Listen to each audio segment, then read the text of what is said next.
tenang, masuk lingkungan sekolah menjadi bukan lagi sekolah tapi menjadi taman siswa. Seperti konsepnya para pendahulu kita, misalnya Pak Ki Hajar Dewantoro, bagaimana membangun taman siswa ini.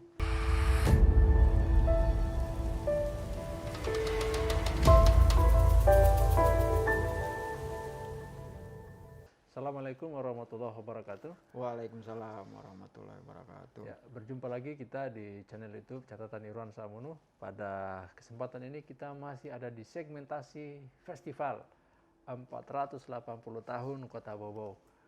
Pada kesempatan kali ini kita telah bersama dengan Kepala Dinas Pendidikan dan Kebudayaan, Bapak Laudi Aswad.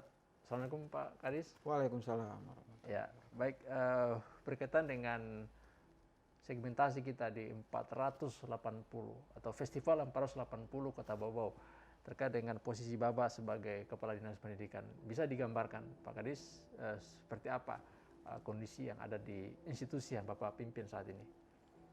Baik, terima kasih.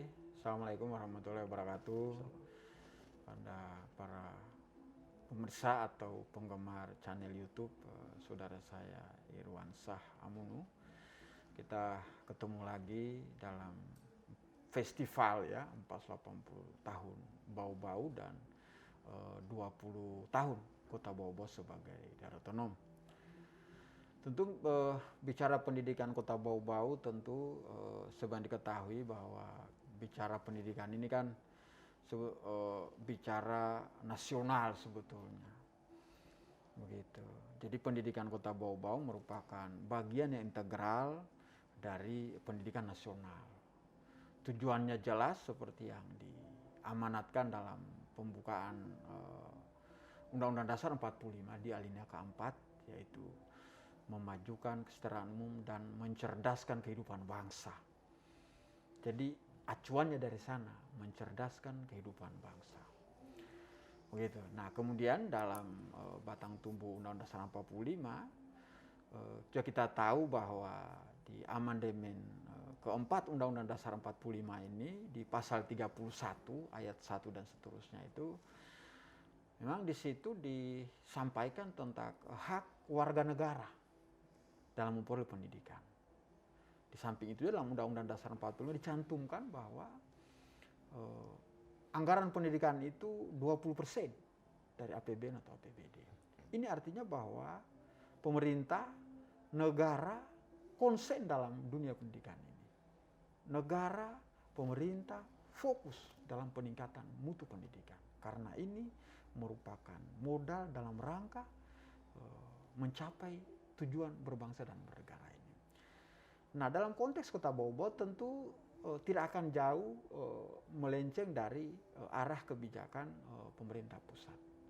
Begitu. Nah, secara umum saat ini melalui Menteri Pendidikan dan Kebudayaan, program yang paling branding saat ini tentang Merdeka Belajar. Nah, tentu Bau-Bau sebagai bagian integral dari pemerintah pusat tentu juga fokus dalam melaksanakan kebijakan menteri ini tentang Merdeka Belajar yang sekarang dalam proses di Kota Bau-Bau, bagaimana kepala sekolah diarahkan sebagai kepala sekolah penggerak, sekolah juga diarahkan sebagai sekolah penggerak, dan bukan hanya itu, sekolah juga mengarah kepada organisasi penggerak juga. Begitu. Ini kebijakan menteri yang menurut saya juga patut diapresiasi tentang Merdeka Belajar ini. Walaupun saya juga berharap sebetulnya di samping Merdeka Belajar, saya menambahkan bukan hanya merdeka belajar, tapi harus bahagia belajar. Bahagia belajar, merdeka belajar dan bahagia belajar. Artinya murid dia belajar dengan tenang, tidak ada perundungan, tidak ada kekerasan bagi anak murid. Guru juga mengajar dengan tenang, bahagia, kebutuhan dasarnya terpenuhi, sehingga proses belajar mengajar berjalan sesuai harapan. Tujuan pendidikan mencerdaskan kehidupan bangsa bisa kita capai. Itu secara umum. Begitu. Ya, kita tahu Pak Kadis bahwa saat ini Bau-Bau telah berada pada usianya yang ke-480 sebagai kota dan daerah otonom yang ke-20 sebagai daerah otonom. Nah, apa saja kira-kira perubahan yang signifikan yang terjadi di dunia pendidikan saat ini di usianya yang tidak muda lagi tersebut? Ya, baik. Sejalan dengan visi misi Bapak Wali Kota Bau-Bau 2018-2023 yang dikenal dengan tampil manis itu, salah satu pilarnya adalah sumber daya manusia, pengembangan sumber daya manusia. Dan sumber daya manusia dalam arti luas, sumber daya manusia bidang tenaga kerja, sumber daya manusia di bidang pariwisata, sumber daya manusia dalam berbagai bidang. Nah, terkait dengan sumber daya manusia bidang pendidikan, tentu yang kita tingkatkan di samping meningkatkan mutu pembelajaran bagi anak-anak murid kita SD SMP, tentu juga tidak kalah pentingnya peningkatan para tenaga pendidik. Begitu. Jadi harus berjalan paralel dua hal ini. Jadi murid juga harus kita tingkatkan kemampuan, tapi lebih dahulu tenaga pendidik, Bapak Ibu guru juga harus kita tingkatkan kapasitasnya. Nah, dalam capaian itulah seperti yang disampaikan oleh Bapak Wali Kota Bau-Bau pada saat expose misalnya, Bapak Dr. Haji S. Tamrin MH didampingi oleh Wakil Wali Kota Pak Laude Ahmad Munianse, yang beberapa indikator memang menunjukkan peningkatan, ada tren. Misalnya bicara indeks pembangunan manusia. Ya, di tahun-tahun sebelumnya itu menunjukkan angka di bawah 70. Dan di tahun 2020 kita sudah berada di 75, sekian begitu. Walaupun saya sering mengatakan bahwa angka bagi kita tidak terlalu penting, tetapi angka juga menjadi acuan begitu. Termasuk ya peningkatan soal angka partisipasi kasar begitu. Rata-rata lama sekolah juga ini mendekati dari target kita di 2023. Jadi secara umum kita berusaha mencapai target-target pendidikan seperti yang dimuat dalam RPJMD 2018-2023. Nah, tadi Pak Kadis sempat menyinggung soal bahagia belajar. Ya. Nah, ini kan menurut saya suatu hal yang menarik ini. Karena kita tahu bahwa kalau kita menyebut kata belajar itu kan kesannya kayak kita dibawa tekanan begitu. Dengan adanya kurikulum dan beban pembelajaran dan seterusnya. Nah, ini inovasi saya kira menurut saya terkait dengan hal itu. Apa yang spesifik dari bahagia belajar ini yang mungkin bisa diadaptasi dengan Merdeka Belajar tadi? Jadi kebijakan Pak Menteri Merdeka Belajar sangat ideal, sangat bagus. Dengan milestone, dengan tahapan-tahapan yang sekarang dipersiapkan. Begitu. Misalnya soal penyederhanaan RPP misalnya, dari berlembar-lembar menjadi satu lembar. Ini juga mengurangi beban para guru dalam menyampaikan materi. Nah, ini yang saya maksud, tidak cukup dengan merdeka, tapi harus bahagia. Bahagia dia mengajar, tenang. Tentu ditunjang beberapa faktor pendukung. Begitu. Nanti antara kenyamanan saya sampaikan tadi. Tenang, masuk lingkungan sekolah menjadi bukan lagi sekolah, tapi menjadi taman siswa. Seperti konsepnya para pendahulu kita, misalnya Pak Ki Hajar Dewantoro, bagaimana membangun taman siswa ini. Jadi kita ingin siswa, sekolah sebagai taman, sekolah sebagai lingkungan yang menyenangkan bagi anak murid kita. Antara lain tadi, tidak boleh ada perundungan, tidak boleh saling membuli di antara mereka.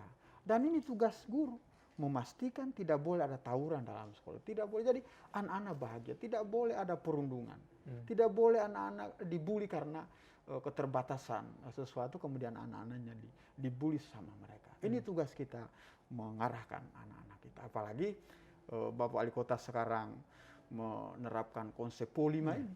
PO5 juga ini cikal bakal kebahagiaan sebetulnya. Andai kata kita terapkan konsisten, po binci-binci kikul ini, menurut saya juga ini tidak ada lah perundungan. Kalau kau sakit dicubit orang, jangan kau cubit orang. Kalau kau tidak suka dibully, jangan kau bully orang. Kalau tidak suka dihina, jangan kau hina orang.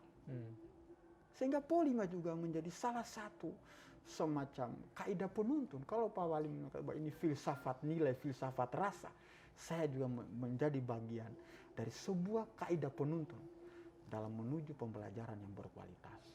Gitu. Berarti kan endingnya tadi pembelajaran yang berkualitas. Nah, sudah sejauh mana ini diadaptasi oleh guru-guru kita atau sekolah-sekolah dari sini terkait dengan Merdeka Belajar yang ditambah dengan Bahagia Belajar? Ya, jadi Merdeka Belajar sekarang dalam tahap pelaksanaannya, persiapan ya, kalau saya katakan persiapan karena para kepala sekolah maupun guru-guru yang ikut ini masih tahap asesmen, mereka mengikuti, mengisi esai, menjawab esai terkait dengan banyak hal soal literasi, soal numerasi, begitu. Tapi tugas pemerintah daerah adalah pemerintah Kota Bau-Bau menyiapkan sarana pendukungnya. Begitu. Biarlah kepala sekolahnya sudah menjadi kepala sekolah penggerak. Tapi kalau sarana pendukungnya, gedung sekolahnya, UKS-nya, laboratoriumnya, perpustakaannya belum tersedia maksimal, juga bisa terganggu. Sehingga pemerintah pusat menyiapkan konsep belajar dengan milestone yang sudah disiapkan itu. Pemerintah kota membantu menyediakan infrastruktur, walaupun dengan keterbatasan kemampuan daerah. Tapi pendidikan menurut saya menjadi prioritas. So, bayangan saya kalau pendidikan dari sekarang dia rusak, maka rusaklah bangsa ini. Pendidikan dari sekarang kita siapkan, maka generasi kita yang akan datang seperti yang diharapkan oleh para pendiri negara ini menjadi sulit kita capai. Kira-kira begitu. Tadi Pak Kadis sempat menyinggung bahwa IPM kita ini setiap tahun trennya naik. Dan kemudian kita bicara soal Merdeka Belajar, ini juga harus ditopang dengan kesediaan infrastruktur. Apakah ini juga punya korelasi sehingga kemudian itu mengalami progres setiap tahun? Ya. Nah, mendukung Merdeka Belajar memang seperti saya tampilkan tadi, ditambah dengan Bahagia Belajar harus didukung infrastruktur yang memadai. Begitu, tentu ini relatif juga, begitu. Tapi saling semacam komplementer, saling melengkapi. Begitu, Merdeka Belajar, Bahagia Belajar juga akan terwujud kalau infrastrukturnya memadai. Begitu. Misalnya sekarang tahap asesmen anak-anak sekolah di SD SMP lagi tahap pelatihan. Asesmen nasional berbasis komputer. Karena kebijakan Pak Menteri, ke depan tidak lagi ujian nasional. Begitu. Nah, sekarang lagi tahap latihan anak-anak untuk asesmen nasional berbasis komputer.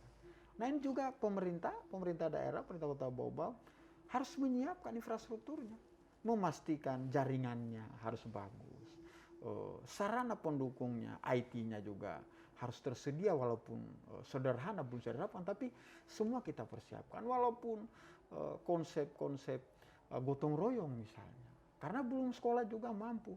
Ada sekolah tapi berada di pelosok di ujung wilayah Kota Bau-Bau ini jaringan terbatas. Ini juga harus ada inovasi kita. Begitu. Kita siapkan ini jaringan pendukung telekomunikasinya. Begitu. Nah, tadi Bapak menyinggung soal asesmen nasional berbasis komputer. Sudah sejauh mana ini pelaksanaannya? Ini hari ini dan besok ini masih kemarin dan hari ini sudah berlangsung untuk tingkat SD. Ini sementara berjalan. Jadi setelahnya kita akan menunggu hasilnya, begitu. Dari asesmen ini sebetulnya diketahui apa yang harus kita perbaiki, utamanya bagi anak-anak kita, termasuk bagi tenaga pendidik dari hasil asesmen ini. Jadi merupakan ini semacam sarana pemanasan sebelum melakukan asesmen nasional berbasis komputer pada tahun yang akan datang sebagai pengganti ujian nasional. Jadi ini hasilnya kita akan lihat. Nanti dari hasil ini, oh ternyata ada kekurangan di bidang esai misalnya, terkait dengan literasinya atau di numerasi. Nah, itulah menjadi bahan masukan bagi pemerintah pusat, termasuk bagi pemerintah Kota Bau-Bau, khususnya di Dinas Pendidikan dalam rangka meningkatkan mutu pembelajaran di satuan pendidikan, baik di SD maupun di SMP. Ya. Ini tadi Bapak menyinggung soal literasi dan numerasi. Bagaimana Bapak melihat tingkat literasi kita? Ya, sebetulnya kalau saya tidak menggunakan penelitian atau kajian lembaga ilmiah atau lembaga survei. Hanya memang kalau saya amati ya secara kasat mata memang literasi ini sebelumnya menjadi berkurang orang, begitu. Nah, kebijakan ini, dengan adanya kebijakan bagaimana literasi ini kan diarahkan ke hal-hal yang mengarahkan ke keterampilan, ke sana arahnya. Nah, ini dengan konsep Merdeka Belajar mulai bangkit ini. kita budayakan kembali ini soal literasi ini. Tidak boleh lagi hanya membaca orang, tapi mempraktikkan apa yang dia baca, termasuk bagaimana melakukan perembesan soal apa yang dia ketahui. Bisa ke depan kan kita berharap tidak lagi mengarah kepada pendidikan umum, kita arahkan ke pendidikan kejuruan, sehingga setelah selesai mereka menempuh pendidikan bisa langsung terjun ke pasar kerja, bisa langsung mereka menciptakan lapangan kerja, begitu. Ya, saat ini sementara berjalan ini. Gitu. Kemudian Pak, gimana dengan tingkat numerasi kita? Numerasi tentu saya selalu belum tahu angka pastinya, tapi ini harus dimulai. Bagaimana anak-anak latihan mengerjakan ini, misalnya soal kalau dulu kan kita tahu numerasi ini kan soal misalnya soal 1+1 umumnya. Sekarang bagaimana soal cerita, kemudian tidak lagi matematika, tidak hanya bicara dulu perkalian mulu, tapi bagaimana anak-anak kita mampu memecahkan masalah sebetulnya. Kalau saya lihat ini terkait dengan numerasi ini jadi soal cerita panjang, kemudian anak menjawab. Tidak lagi dulu kita harus membuat akar kuadrat panjang. Begitu sekarang saya lihat soal cerita. Dan ini kurikulum yang mungkin dia sederhanakan mungkin, sehingga anak-anak kita mudah memahami dan pada akhirnya outputnya di kemudian hari. Ya. Berarti dengan kata lain ada terjadi perubahan paradigma. Ya. Dalam dunia pendidikan kita. Setuju. Dari yang dulu ke yang baru. Ya. Apa hal yang signifikan dari terjadinya perubahan paradigma itu yang Bapak lihat Pak Kadis? Ya tentu pada akhirnya kan kita berharap outcomes-nya sebetulnya, manfaatnya. Pastilah ini kebijakan pemerintah pusat bidang pendidikan, pastilah ini sudah dikaji lebih jauh, lebih mendalam.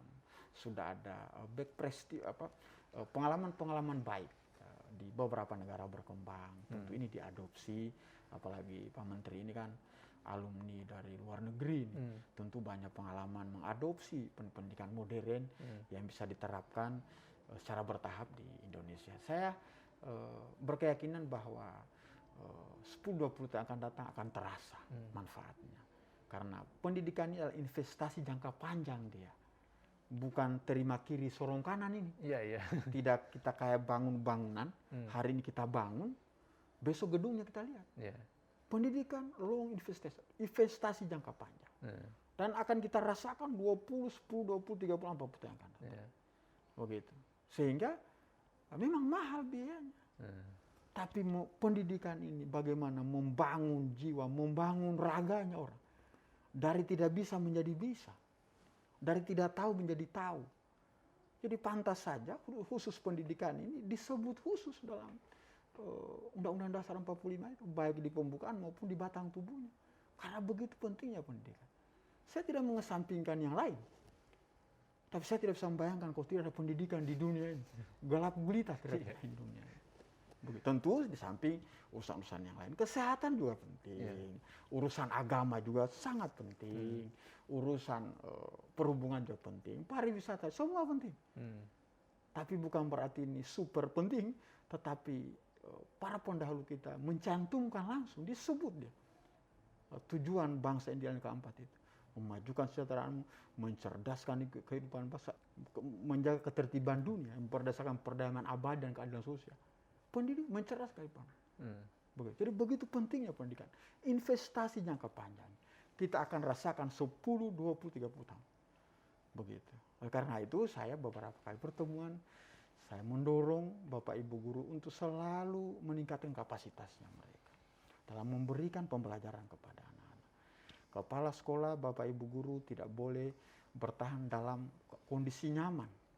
Harus berani keluar dari zona nyaman ini. Sepanjang untuk meningkatkan mutu pendidikan anak-anak.